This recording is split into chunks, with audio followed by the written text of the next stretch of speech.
Okay guys, we are gonna do one final beach talk. I only did 2 of these, so sorry. But then December is coming near for me. I'm heading back to Seattle. And I just want to talk and be very real and honest about how I've been feeling. Also, sorry if I look so hodonga and atrocious. I'm wearing a swimsuit today because it's really hot here in Carmel. My hair is a mess and I have no makeup on, but we're not going to let that stop us. So this week I came here and let me just go back just a little bit. There we go. I came and I read Ephesians. And I just feel like this whole summer, like God has really put this certain topic on my life. And so I just want to go over it. And I also want to say, like, super side note, but this all started last summer.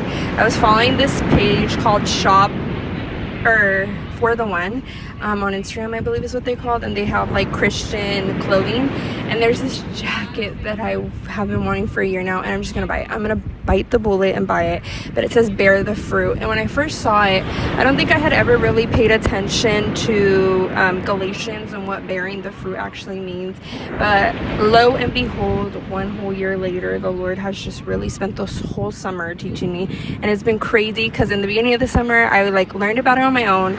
Then my church started going over the series, and currently we're like halfway done. So every Sunday they've done a different like fruit of the Spirit. And then my high schoolers that I teach at my church in Seattle are currently learning about that as well. And then yesterday I went to a worship night at a different church and they also spoke about it. So the Lord just, I feel like he really has been telling me, like, girl, you gotta learn these, you gotta memorize these. But I do think that this really relates to Ephesians. So we're gonna talk a little bit about Ephesians. Little preface, this book is written by Paul when Paul was imprisoned. And also another little preface, if you do not know, Paul did some atrocious things. He killed a lot of God's people and then did a whole 180 and gave his life to Christ, and then eventually was imprisoned for spreading the gospel. But so if we jump into chapter 1, I'm not going to read the verses, but if you would like to pull your Bible and read them to kind of understand what I'm saying, please do so. But I'm going to kind of read the summaries that I wrote. And it says, so we start off chapter 1 by saying that Paul is saying how, he's so thankful. He gives thanks to God. He gives thanks to Jesus for our salvation. And I think for him in writing this book, what I kind of understood is like, it's kind of like, God, what do you have next for me? What's next for my life? Like, I'm ready. I'm your soldier, like Isaiah put me in. And so that's kind of what chapter 1 gave to me. He also just really prefaces the foundation for this, like that in him we obtained inheritance. That's in verse 11. In verse 7 it says, in him we have redemption through his blood, the forgiveness of our trespasses according to the riches of his grace. I also have now understood, because in the Catholic Church they talk a lot about saints, but from what I've talked to and kind of learned from my people at my church is that we are kind of the new saints of the church, in a sense of like, we have been given the knowledge and we have the resources, so we have to then go out into the world and like spread the good news. So yeah. And then I also have in verse 14. Oh, sorry. Then in verse 15, where it's the Thanksgiving and prayer, it says, may give you the spirit of wisdom and of revelation and the knowledge of him, having the eyes of your hearts enlightened, that you may know what is the hope to which he has called you. And so right here, a little note that I put is, I believe this next passage is for those who want to do more and truly have been obedient to God. And so, in all honesty, that's what I'm saying. I feel like this, just Ephesians right now, is kind of a reflection of where my life is and kind of where I want to just go into.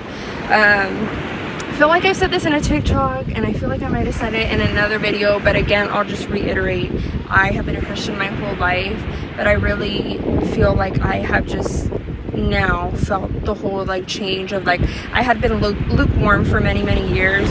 I've been going to church, I've been serving, but I just haven't felt like the fruit. I haven't felt the what is that like word where you feel like you know what you're doing is wrong. There's a specific word for it, and maybe I'll find it later on. The conviction. I felt conviction here and there, but I did nothing about it. And so now I feel the full conviction, and I don't want to live the old life that I lived. And so I feel like Ephesians is perfect for where I'm at in my life. And so we move on to chapter 2, where I'm going to just read you what I put in summary. Before Christ, there was no way for us to be set free. We were sinners with no escape, but through Christ's sacrifice, we're given the gift of salvation. We can be part of the bride even though we're unclean. And I think a lot of the time the Bible talks about like Gentiles, and I believe even Samaritans, I learned, were like not like they were beefing with the Jews. The only people that were good were the Jewish, you know. And so I think a lot of time when I read the Bible, I'm like, wow. And little do I realize that if we were still in that day and age, this girl is not Jewish. I'm a little Mexican girl. I would have not been, you know, worthy of any of that. And I'm a woman. Like a lot of different factors, you know. So in reading this, I'm like, oh, like actually, yes, thank you. Thank you for your sacrifice, because I wouldn't have made it. And so another little note I have in here is that I said, don't forget where you were, like where you came from. Humble yourself before God, because in chapter 2 it really talks about how we were dead in our sin, how we were disobedient, and like we were children of the wrath, which is crazy, but it's true. And even in that sin, by grace we have been saved, and we were unworthy of this grace, and yet it was still given to us. And so then in chapter 10 it says, for we are his workmanship, created in Christ Jesus for good works, which God prepared beforehand that we should walk in them, which again goes back to the fruit of the Spirit and really walking with that. And then I also highlighted, but now in Christ Jesus, you who once were far off have been brought near by the blood of Christ, for he himself is our peace, who has made us both one and has broken down in his flesh the dividing wall of hostility.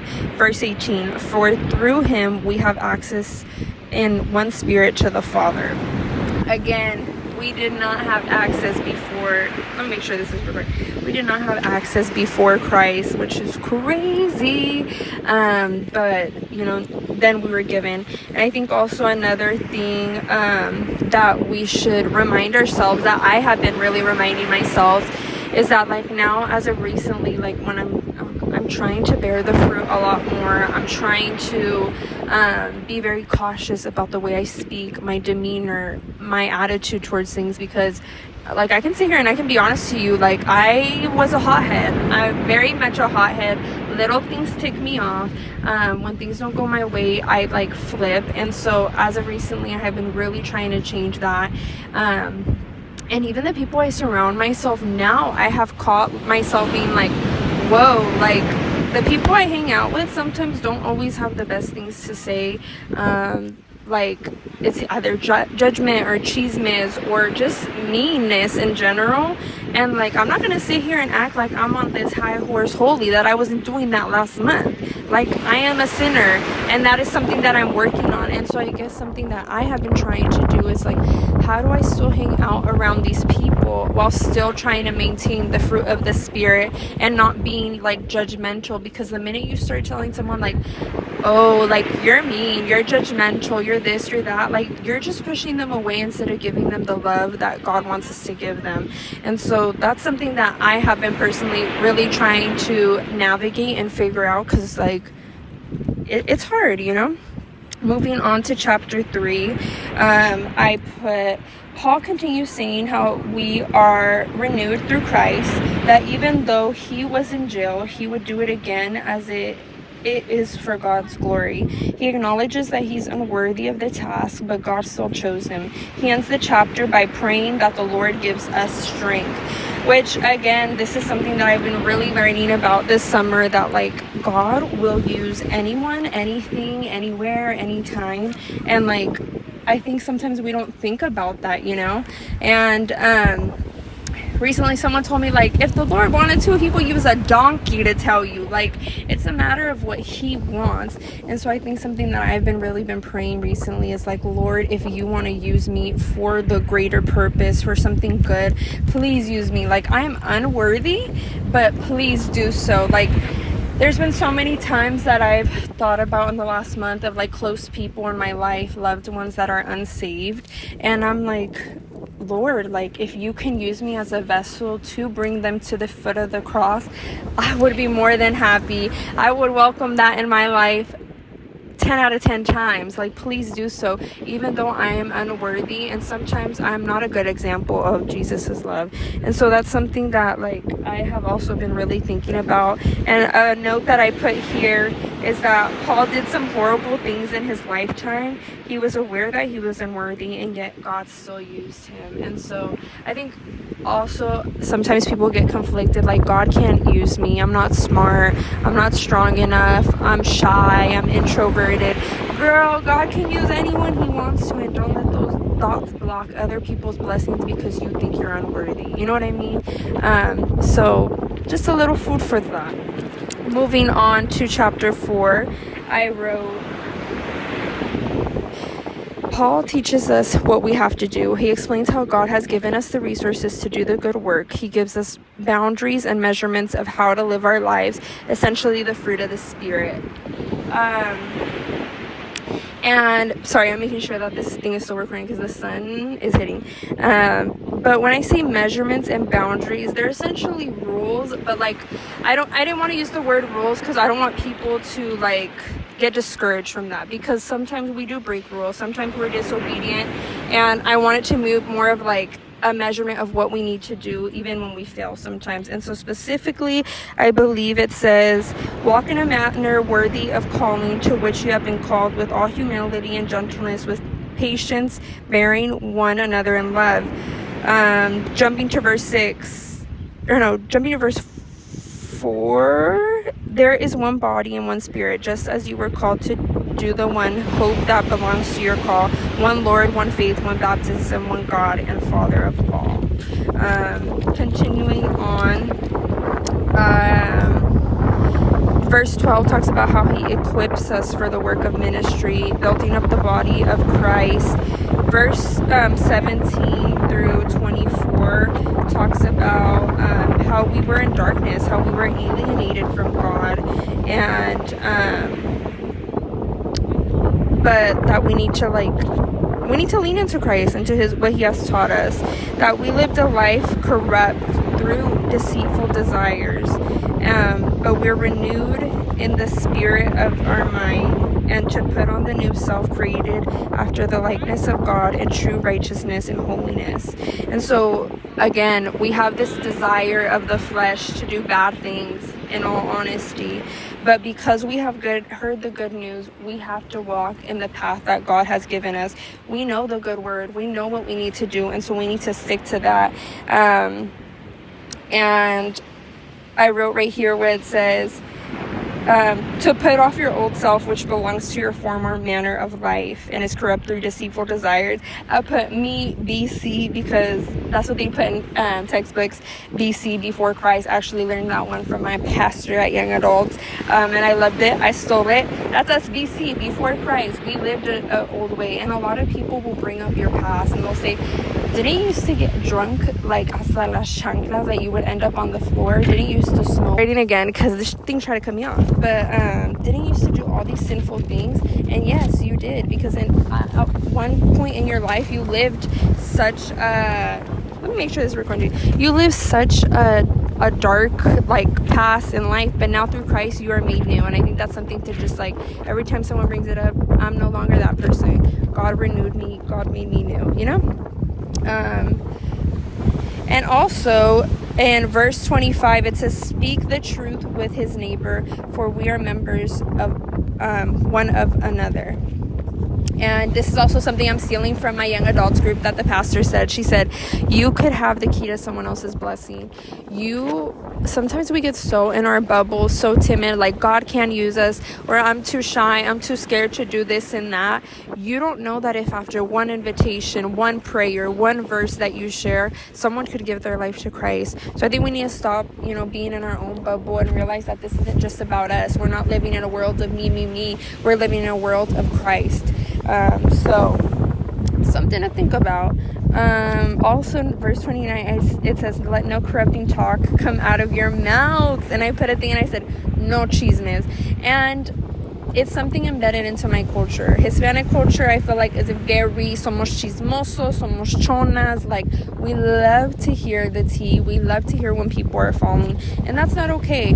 And so not only do we love to hear it, but then we love to give our little 2 cents. And then at the end of it, we go, pero cada quien, which means like, well, to each their own. No, girl, you just talk bad about someone for a whole hour. You can't just justify it by saying cada quien. Like, no, instead of bringing someone else down and talking about their failures, why don't we bring them up? And when I say this, I'm saying it to myself. I'm preaching this to myself, to me, Isabela Munoz, because I am this. I grew up with this. This is all I know. So for me to not talk bad about someone, it is hard for me to do that sometimes because it's just something embedded into my culture. But I'm not going to let my culture stop me from doing what God has asked me to do.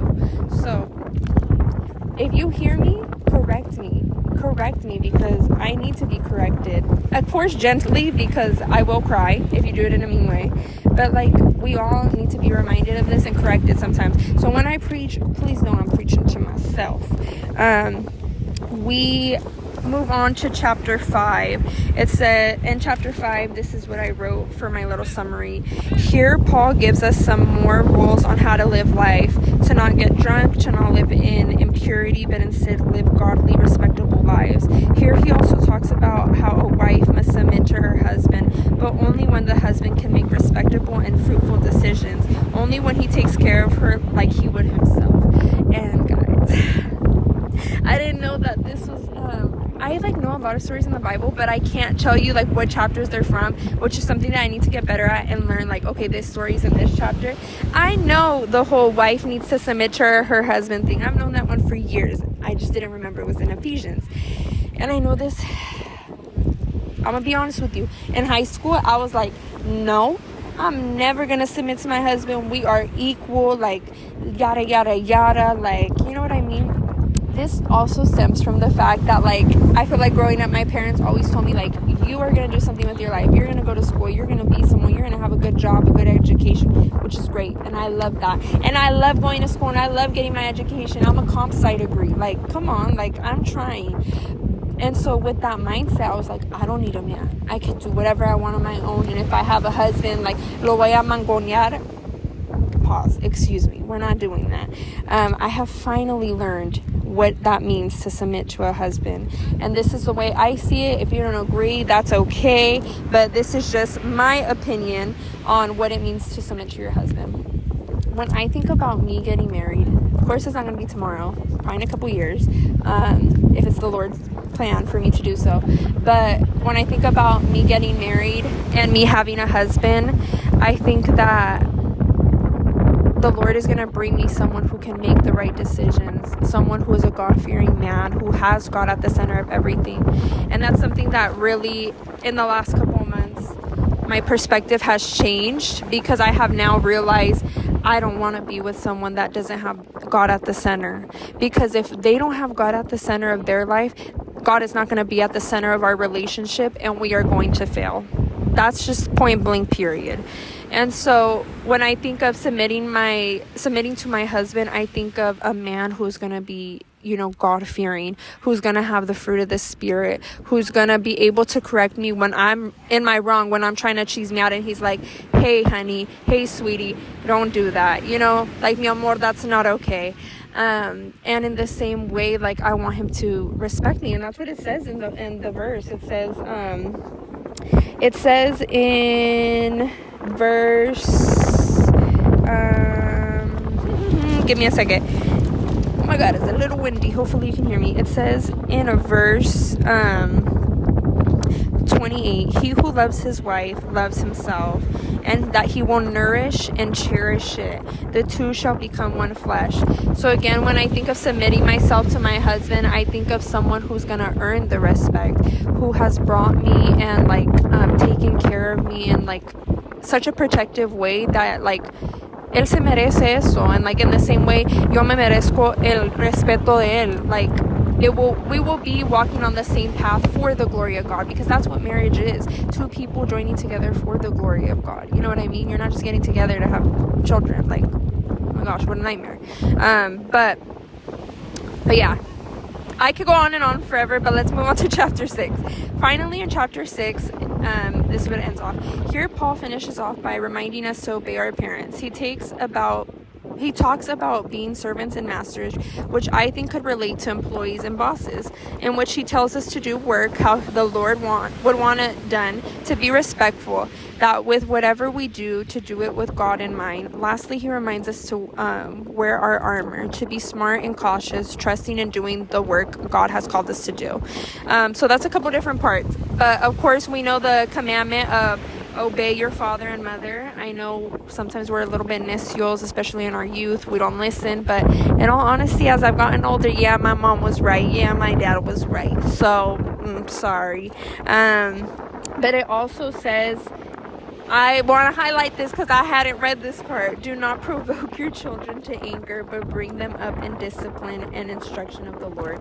And something that also has been told to me quite a couple times in the last year has been like, yes, obey your father and your mother, like to the ends of the earth. But also, if the Lord is calling you to do something and they are in the way of like what God is asking you to do, sometimes you gotta bypass that, you know. But that's why honest conversations are so important, and that's why it's just like you really gotta make sure you like you're sure of what you're doing, you know, like you're sure that God is asking you to do something, so that you know you could talk to your parents about it. I don't know how else to explain that, I'm sorry.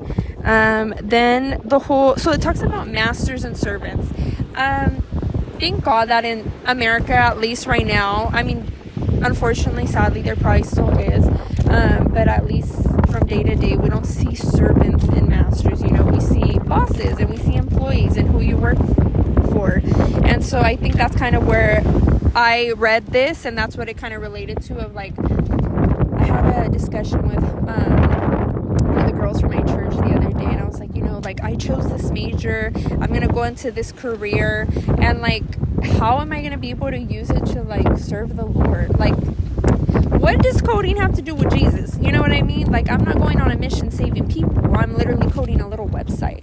And something that she told me was like, sometimes it's not about the work we're doing, it's about showing like God's love in the workplace.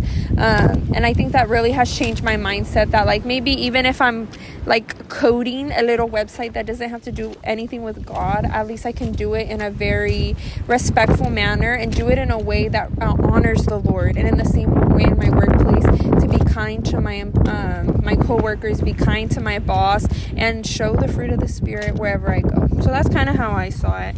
And also, I don't know, somewhere in here I just put the devil's a deceiver, so obviously there's probably a verse that talks about that, but that's kind of where what I felt Ephesians was really telling me, of like, I'm on this new path, I'm like really eager to do what God has called me to do, but I need to make sure I'm equipped with the right resources and the right tools. And I feel like that's exactly what Ephesians is there for, to remind me of like, it's kind of like an all-in-one, like it's an all-in-one of like, the Lord is telling me to do this, and those are kind of the tools that he has for me. But I do want to point it out, because you might have heard me say it like 1,000 times, the fruit of the Spirit, the fruit of the Spirit. And you're like, Isabella, what is the fruit of the Spirit? So we're going to turn to Galatians chapter 5, and this is in verse 22. But the fruit of the Spirit is love, joy, peace, patience, kindness, goodness, faithfulness, gentleness, self-control. So those are 9 little things. And something that I have learned at church this summer is that it is the fruit of the Spirit. Yes, I said there was 9 of them, but it is the fruit, not the fruits of the Spirit, because you don't just have one. You either have them all or you don't have them at all. And I believe it. Hold on. I wholeheartedly believe it, because how are you going to have love, joy, peace, patience, and like not have kindness, goodness, faithfulness? Like, they just all go hand in hand. And something that I also love that they talked about at my church was that, like, the first one is love. And if we look at everything else, like, it's all connected back to love. Joy is connected to love. So you can be joyful because you love something. You can have peace because you love someone. You can have patience. Oh, patience, girl, I literally have that on a bracelet right now because the Lord is helping me with that. But patience comes from the love of, like, loving someone. Like, let's just give an example. Like, let's say my little cousin, I love him, Caleb, right? Let's say Caleb is, like, getting on my nerves. He's doing something crazy. He's like, Bella, we need to play now. And I'm being impatient. I'm like, Caleb, you need to stop, or something like that, right? But I'm not going to yell at him. I'm not going to bring him down because I have patience for him, because I love him. So I think that's something to keep in mind, that all of these are kind of rooted in love. And essentially, through reading all of Ephesians, I see that, like, everything that Paul has told us that we have to do is the fruit of the Spirit. He's telling us to be, to love one another, to love our neighbors, to be faithful. It goes back to, like, honoring our parents, or being faithful to our parents, to have self-control. Paul says to not get drunk, to not, go back to our dead ways. That's having self-control. And just being good to one another by, like, not chismeando. That's having goodness, and being kind to one another. And so in reading Ephesians, I just feel like that is what I learned, and it all goes back to the fruit of the Spirit. And that's kind of just what I wanted to share today for my last beach talk. I, in all honesty, am a little, I'm not going to say worried, because I'm not. Through God, I know that everything's going to be okay. But I am just curious to see how everything plays out when I go back to school. Because I feel like right now I've been in a really big season of receiving and learning, and kind of in this bubble of, like, there's no temptation in my life. And I know what going back to Seattle means for me. I'm going to be super busy, have homework, school, work, church, serving, and I need to make sure that I can make time for God, because He's the number one priority. So this season is going to be, an interesting season, but I'm excited to also see how God can use me. And yeah, I hope you guys enjoyed my little talk of Ephesians, connecting it with the fruit of the Spirit. And I also hope you were able to hear me, but this wind, this is the enemy. He's trying to make you guys not be able to hear me, but I really love you guys, and I pray that we can all bear the fruit. And yeah, I'll see you guys in another video. Adios, bendiciones.